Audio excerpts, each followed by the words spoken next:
Hi, my name is Mike Lloyd. I'm the CTO of RedSeal, and my talk here is called Navigating Complexity, A Path Through Too Much Choice. Now, to start into this topic, I want to talk about the state of play in security today. Right? You're going to a conference and looking at a lot of different vendors, thinking about the condition of cybersecurity. And well, if you look at the scoreboard, you can see that the home team are losing. Now, just as a sidebar, I have to make a lot of talks. I have to go find a lot of graphics. Try finding a graphic of a scoreboard with the home team losing. Oddly enough, you'll find on the internet, when you look for graphics of scoreboards, the home team is always winning. Of course, that's because the pictures on the internet are usually from people selling scoreboards, and they really prefer to sell them to home teams who are winning. But I did persevere in this case, and I found a graphic of a home team who was losing. And unfortunately, that is our state of play in cybersecurity today. But why is that? Well, you know, we know there's a convergence of a couple of different challenges. One is that we are short-staffed. I haven't met any security teams in the last couple of years who said, you know, I've been able to hire everybody that I have a position open for. And there's a problem of tool sprawl. We have so many different technologies. And I'm going to talk in more depth about what we can do about tool sprawl and how you can deal with the overwhelming number of different security products that we use. And of course, we're up against some automated and very persistent attackers who will go doorknob twisting on a global scale using amazing search technologies and will punish any weakness that they find. You know, that's what fundamentally makes security defense an unfair game. We have to go and find every loose doorknob, and the attackers only have to find one and they can get in. So that's what really adds up to a situation where we're losing this fight in the scoreboard terms. That's a sports game, but unfortunately there's quite a lot more serious stuff in play in today's cybersecurity world. So for a deeper analogy, I like to think about this picture. So this is a picture, you can probably tell from my accent, this is part of my heritage. It's a picture from the UK from the Second World War of a war room. And of course, in security, we often build a war room. We try and think about how we can integrate together all our data. And I find this picture is very, very helpful. It's sort of my greatest hit in image collections for security, for doing talks like this. And in this picture, you can really find a lot of lessons about how these people ran their security defenses, the challenges that they faced, and how they responded to those. And they're really very similar challenges that we can recognize today. They have challenges like they have an awful lot of sensor data, sometimes some new technology, but it's very confusing and complicated. For example, they just invented radar, brand new sensing technology, just like a lot of our new technologies today. And so, so what do you see in the room here? Do you see a big oscilloscope showing a radar trace?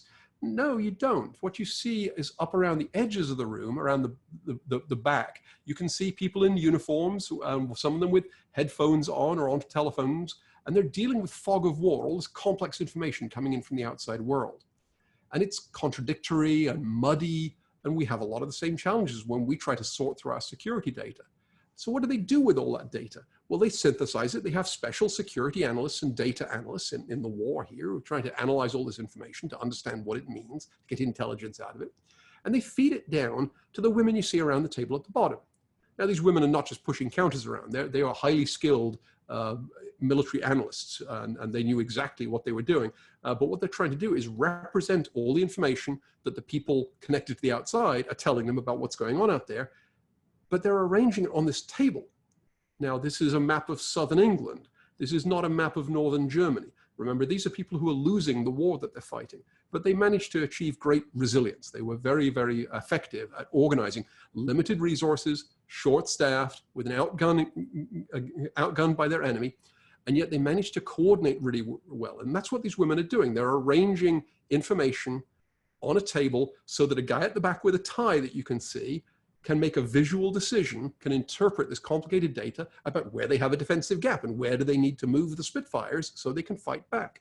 So you can really spend a while unpacking this graphic. And I've actually had long conversations with CISOs where we just reason about how these people are organizing the work that they're doing. And this is really what a lot of organizations are struggling to do today. They're trying to integrate all their data feeds, their complex data feeds, into a single way so that you can look at it and make sense out of it and respond effectively to what's going on. And that's what we need to do to deal with the fact that we have some of the same pressures that these people had. We also need to be resilient the way they were. So in our IT environments today, you would think it would all be one big integrated world. I guess this is what the CEO thinks our IT and security infrastructure looks like, one big happy world. But in practice, of course, it's not like that. In the real world, it's a lot more broken out. There are silos. Every organization I meet has silos with distinct things happening in distinct places. So you have a whole bunch of security tech. And at a trade show like this, a lot of what you're learning about is about all the various vendors that we, including us at RedSeal, who make stuff that tries to follow your network, tries to follow what your fabric is doing. But of course, your fabric is changing as well, because we've now got all the cloud migration. And so most businesses are hybrid now, where they have a mix of legacy network and cloud, whether that's public cloud or on-prem virtualization. And all these things are starting to open up gaps in what should be a single integrated picture. So there's a gap of incomplete information.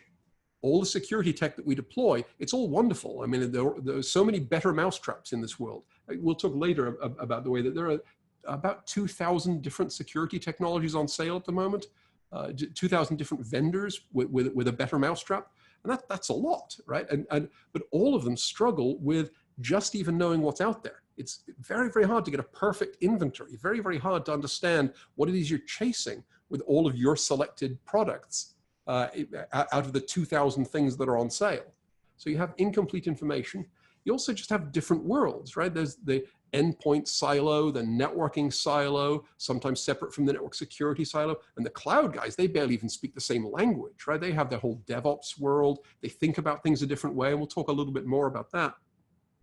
But you have another gap there that opens up because you need more than one language, even inside one company. You might think you have one company mission and one core application of what you do to serve your customers. But to achieve that, you have these different languages, these different tribes within the organization. And even those tribes, those people, they're struggling with too many interfaces because all that diverse security tech and all the diverse networking and all the diverse cloud stuff, every one of those has a proprietary interface that does things in their own unique way, right? Cloud came along many years ago now, and we've all adopted it, but they reinvent the old ways and they redo everything in new fabrics. Nobody uses SNMP, an old network management protocol, to track the cloud. They've reinvented new ways of telling whether a device is up or down. But that means you've got different languages all in play, all at the same time within your organization. So it really isn't that one big, simple, integrated world. And that's part of why we're losing. That's why it's important that we try and get back there to reintegrate some of these different sources, and so that we can build back up to a more integrated picture. So if I focus down just on the security team, even within the security team, not IT as a whole, you have some of these problems.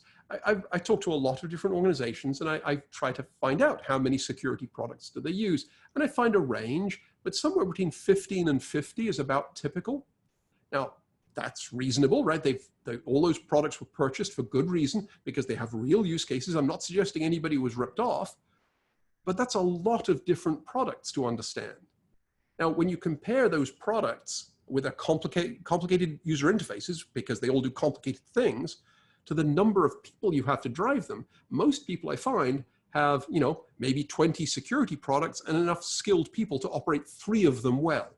And maybe your numbers are a little bit different in your organization. Maybe you have 50 technologies and enough skilled people to run 7 of them well. Well, that's great, but there's still a massive shortfall there where the people and skills that you have to be expert in these technologies don't keep up as we buy more and more of these things to do more and more of the security things that happen. So for a long time, we've been chasing the fact that the bad guys move on. The bad guys keep inventing new ways of attacking us. So we end up with countermeasure of the month. And then we bolt on another security technology, and these things pile up, but they've ultimately outstripped the expertise because we've drained the talent pool, right? I think most organizations now agree you can hang out a sign saying you want to hire a security professional, but good luck. We have drained that talent pool. There are people around, and you can get people to move jobs, but there just aren't enough to go around everywhere. And so just like electrons moving in a wire, right? The security professionals hop around, especially the ones who get ongoing education and continuous certification like you can get at virtual trade shows. So with that limited number of experts and the large number of technologies, we have to make these things integrate more. Now, a lot of my talk here is a little bit pessimistic about that we're not doing that well at stopping the bad guys and that we've got these big challenges in front of us. But I get some optimism from some things like the World War II analogy, where those folks in London really were effective at using the limited resources and fighting back. I'm also optimistic because I've been in this game long enough to realize that vendors have woken up a bit, right? There used to be these fights about who'll be the top pane of glass. Every vendor wanted to say, okay, my technology will be the top pane of glass, the one thing you talk to manage your security. And most vendors have really given that up at this point. And I think that's healthy. I mean, we'd give it up because you, the customers, force us to adapt to your way of looking at things and the way that you want to integrate technologies together.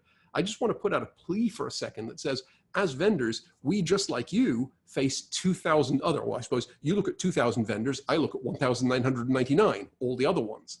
And I can't choose to integrate with all of them, but we as an industry do understand that we have to build more of this integration. And that means vendors will do what you ask them to do, because we need some help figuring out which integrations will be the most effective for you. So that's not really a sales pitch for my product, but it is an important point about where we are as an industry. And so I encourage everybody listening to this to talk to your vendors, even as you're visiting booths at a trade show.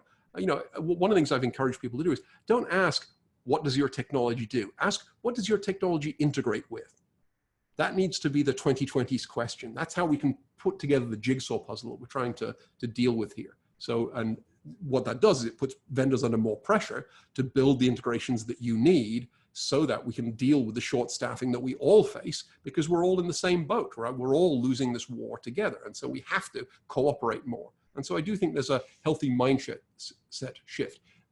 As an industry, we used to worry a lot more about perfect protection. Those days are gone, and now we've moved on to think more about resilience. And as we think more about resilience and being able to survive the inevitable incidents as they come along, well, you also have to think about how to integrate, right? I think the World War II analogy helps clarify some of that. So, okay, that's nice as a problem statement, but what do you do?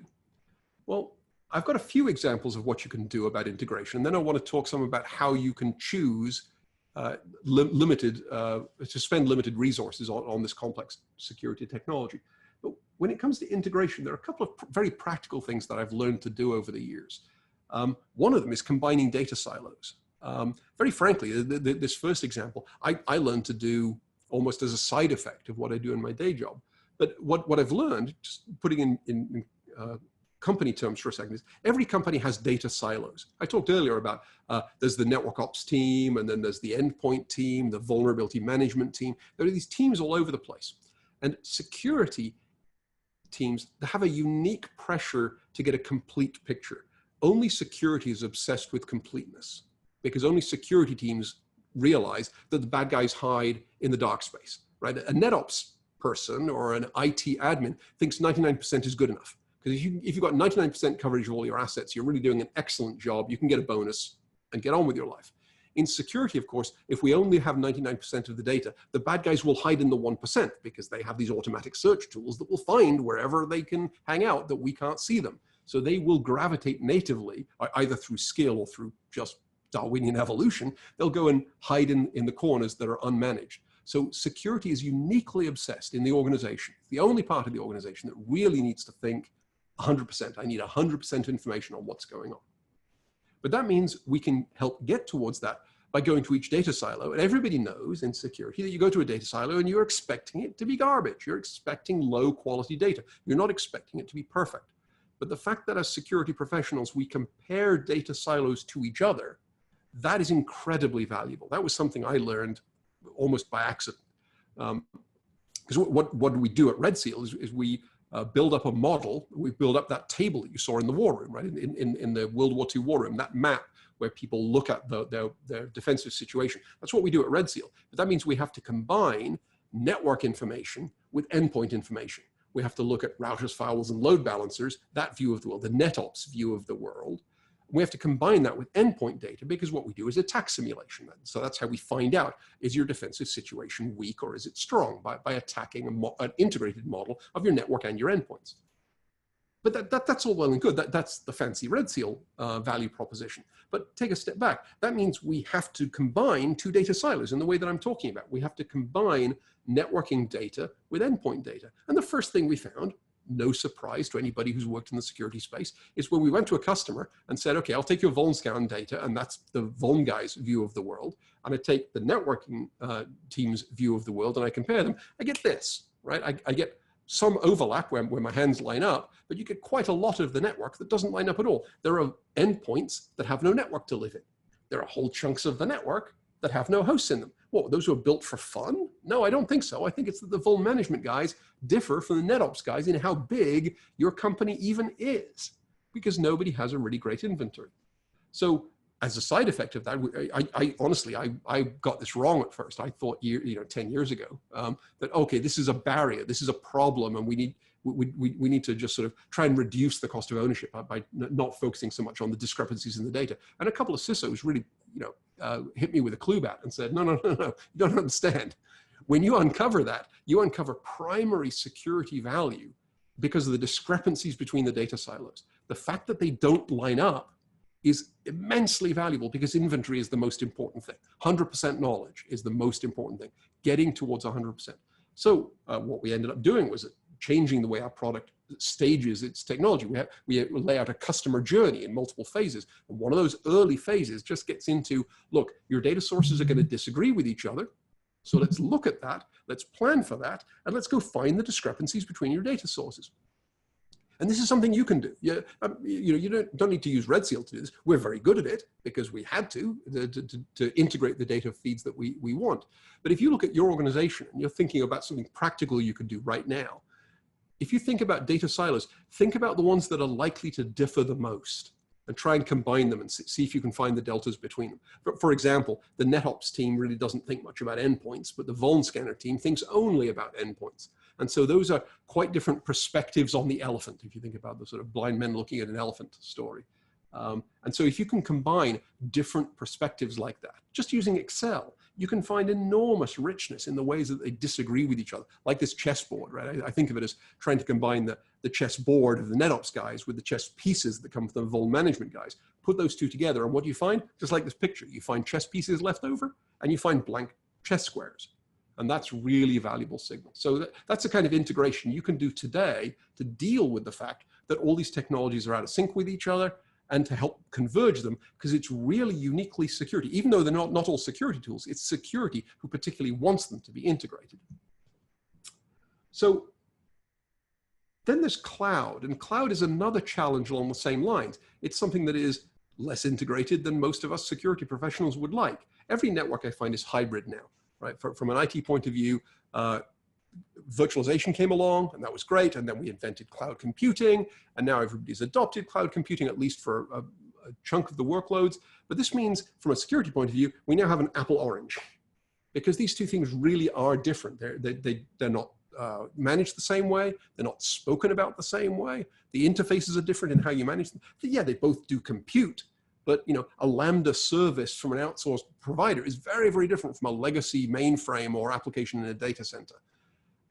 And life would be easy if we could just say, okay, let's adopt the new world and go do everything the new way. Except that's not reality. What's reality is you keep some of the old legacy network, at least the way the cloud guys see it, they see it as legacy network, and you adopt some of the new. And every security team who's trying to deal with the diversity inside their organization knows that, yeah, all the old stuff still sticks around with all the old risks that it had, and then this new stuff comes along and it's pitched as, oh, it solves all those old problems. Maybe it does. Maybe it means that some of the old mistakes can't be made, but brand new mistakes can be made in these brand new ways. And now you've got all the risks of both.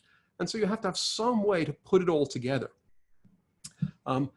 I don't really have time to talk in depth about pets and cattle, but the pets and cattle conversation is really an illustration of why the DevOps guys, the cloud guys, think differently than legacy data center folks. I've recorded a podcast about this. So if you go to redseal.net and look for Lloyd versus Lloyd, my name is Lloyd. We also have a federal CTO whose name is Lloyd, and we record these podcasts. And we've put one up recently just going into depth on the pets and cattle change in mindset that comes from cloud. But very, very briefly here, pets and cattle is the idea that all computers used to be pets, things we give names to, we give them a lot of care, we take them to the vet if they're hurt. Whereas in cloud, you think about compute as cattle. They're all interchangeable, just like the cow on the picture here, just a number tag on their ear. And frankly, if they get ill, you shoot them and get another one. That's how cloud computing works. It's very, very easy to replace equipment. And this has some, in theory, has some great benefits for security. It means you think about patching differently because you're no longer trying to apply a patch to your cattle. You just get rid of that cattle and replace them because you can. And that doesn't really work very well with pets. The trick is, here again, if you could convert to a world of all cattle, then we could use security methods and paradigms that work in a world of cattle. But that's not how the world is. Even the bright DevOps folks who talk about pets and cattle, it's not or, it's pets and cattle. That most organizations have some of both. You do actually still have some pets, some very precious resources that you do not treat like cattle. You do not treat as disposable. The trick is to know the difference, when to treat something like it's a pet and when to treat it like it's cattle. So as security professionals, we really have to do both of these. But it still comes down to the basics. You still need to know, where are my assets and do I have any databases exposed to the internet, right? That's one of the new mistakes, the classic mistake of the world exposed S3 bucket. So we move from an old world to a new world, except we keep a foot in both camps and we inherit the weaknesses of both, and we have to have some way to integrate all this together. And that is challenging. Now, it's gotten even more challenging under the pressure of the tool sprawl. That's, as I mentioned before, there are so many technologies, so many different technical challenges that you need to meet, right? These technologies exist because they really do things. It's not snake oil. These things really do help, but you can't run all 2,000 of them. You can't even keep enough staff to run the ones you've probably bought. And so recently I've been finding more and more organizations trying to rationalize, trying to stop renewals on some of the bottom of their to-do list. Maybe they have 20 products and they sort them by priority, and they only renew the top 10, and the bottom 10, well, that was nice. It was good technology, but we didn't have the skills to keep it up, so we don't keep it up. And let's be realistic. If that's the right way to respond in a World War II bunker mentality where we really have to limit our resources and spend carefully, that means we now have to choose what's really essential. We have to be able to boil down security investments and understand which ones matter. And that's the last point I want to cover here is, after thinking about integration a little bit, well, how do we figure out what do we integrate? What are the real essentials in security? So to talk about that, I want to take an idea that actually the US Air Force came up with. This is, they were studying who wins dogfights. And they came up with an idiom that they call the OODA loop. And if you're in the military, you've probably heard about this, but many civilian folks have not. It's a really good thought process that gets into this question of, do you find that when you study dogfights, does the fight go to the guy with the better plane, the faster plane with the bigger guns? You would think yes, but really no, that's not how it works. What they found was it's really down to the mental capacity of the pilot, and it's particularly how fast can they get around this loop of 4 operations. You can see them in the picture here: observe, orient, decide, act. Now, we could spend a while talking about how that works in dogfights, but you can get the basics of, you got to know what the other plane is doing, you got to figure out what that means in your context. Got to know which way up your plane is, for example, either you're upside down or right side up. You got to decide what you're going to do, and then you got to act, and then you got to go back and do it again. And that's what dogfights are like. Well, anybody who does security incident response will recognize these ideas. You got to observe the bad guy. You got to figure out what they're doing and what it means in your context, because an IP address is not a business value statement. You got to decide what you're going to do. You got to act, and then you got to go back and do it again. And that loop, if you neglect any step in that loop, you're going to lose.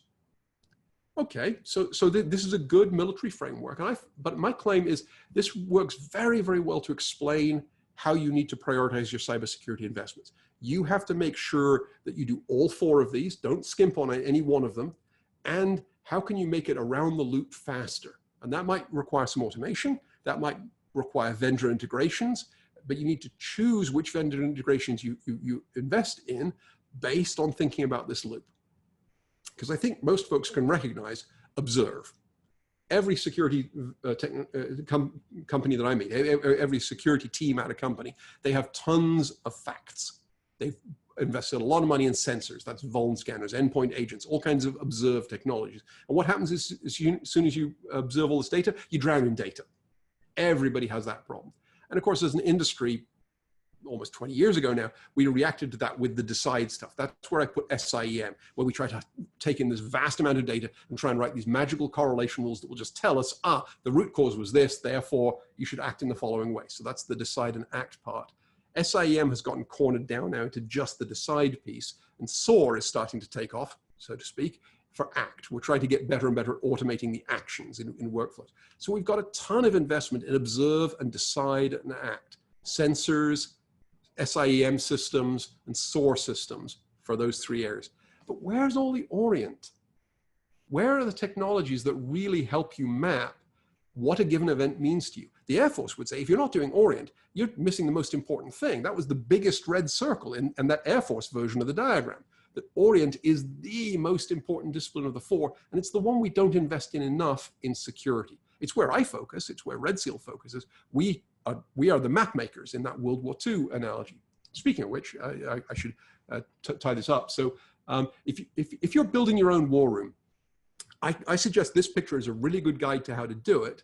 And I can even connect it to that OODA loop, the observe, orient, decide, act. How are these people doing OODA? Well, the observe, of course, is these folks on the outside with headphones who are getting data from the sensors.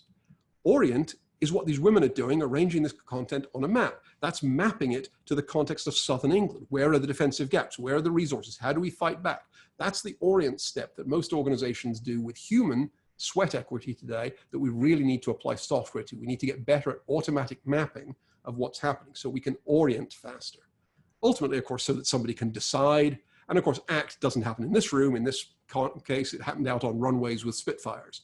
But that's the OODA loop, this US Air Force methodology applied to a UK Air Force situation. But I think it really explains a lot about how we need to think about rationalizing our security efforts. We need to get good at all four of these, not just one or two. And especially we need more work on orient. So closing it out, my recommendations, integrate the data you've got. Because by the way, among other major benefits, that will teach you about your inventory, and inventory matters. It's the most basic security point. And only security is really focused on a complete inventory. You can map every investment you're making to OODA loop, as I just explained. You can try and pick vendors who integrate the best rather than have the best functionality. Because once you realize we're in this short-staffed situation, you need those connectors more than you need the latest, greatest, James Bond, Dr. No level, defense, because an awful lot of attacks are still very basic, right? What was it Verizon said? Who would shoot a guided missile at an unlocked screen door, right? Attackers use simple attacks because they work. And so we need to get better at the basics of getting around that OODA loop. And we need to learn to visualize our defenses, just the way these people did. This fundamental thing in this room, the center of the room, is visualizing your defenses. So, and that gets back, again, repeating myself, to inventory matters. So I hope that gives you some suggestions of how you could think about the rationalization and integration that we're trying to do these days. If you have any questions or you'd like to discuss any of this, you can certainly go to redseal.net. That's where you can find things like the podcast, Lloyd versus Lloyd, where we talk more about pets and cattle and things like that. We record those from time to time. If you'd like to ask me any questions about all this, I'm Dr. Mike at redseal.net. Feel free to shoot me a note. And thank you for your time.